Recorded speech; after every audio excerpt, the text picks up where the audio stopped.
দক্ষিণাঞ্চলের লবণাক্ত এলাকায় আধুনিক বেড পদ্ধতির সবজি চাষ করে সফল হয়েছেন কলাপাড়ার কৃষকরা। এলাকায় উৎপাদিত সবজি স্থানীয় চাহিদা মিটিয়ে সরবরাহ করা হচ্ছে দেশের বিভিন্ন মোকামে। কৃষি অধিদপ্তরের যথাযথ পরামর্শেই কৃষিতে ধারাবাহিক সফলতা আসছে বলে দাবি কর্তৃপক্ষের। কলাপাড়া থেকে গৌতম হালদারের তথ্যে আরও জানাচ্ছেন আফরিন পপি।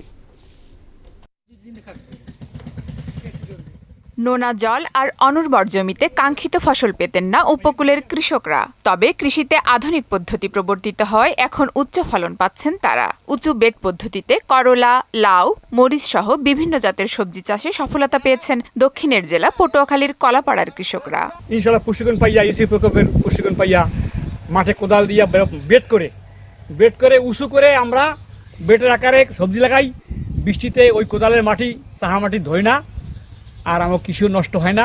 আধুনিক প্রযুক্তিতে আমরা চাষাবাদ করি আর এতে আমরা লাভবান হই। উপজেলার নীলগঞ্জ ইউনিয়নে উৎপাদিত সবজি নিজস্ব ব্যবস্থাপনায় সরাসরি পাইকারের কাছে পৌঁছে দিচ্ছেন কৃষকরা। এতে মধ্যস্বত্বভোগীর দৌরাত্ম্য না থাকায় আর্থিকভাবে লাভবান হচ্ছেন তারা।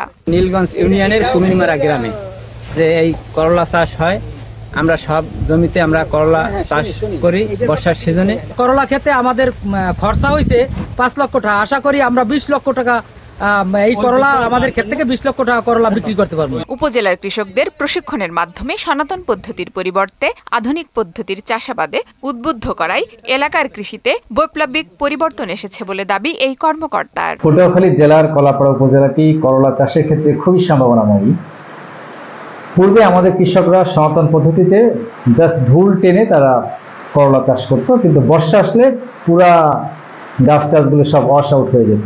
এসএসসিবি প্রকল্পের প্রশিক্ষণ এবং তাদের যে আধুনিক কৃষি কলাকৌশল সেই বিষয়টি ব্যাপক ভূমিকা রেখেছে। সাথে আমাদের এসএসসিবি প্রকল্পের কৃষি বিপণন অঙ্গ রয়েছে, তারা তাদের ক্রেড সহ বিভিন্ন বুদ্ধি দিয়ে আমাদের কৃষক দলকে সহযোগিতা করতেছে। কৃষকের জ্ঞান, দক্ষতা এবং উদ্বুদ্ধকরণ প্রক্রিয়ার পাশাপাশি সরকারের ভর্তুকি অব্যাহত থাকলে গ্রামীণ অর্থনৈতিক পরিবর্তনের সঙ্গে সঙ্গে কৃষিতে মানুষের অংশগ্রহণ বাড়বে বলে দাবি বিশেষজ্ঞদের।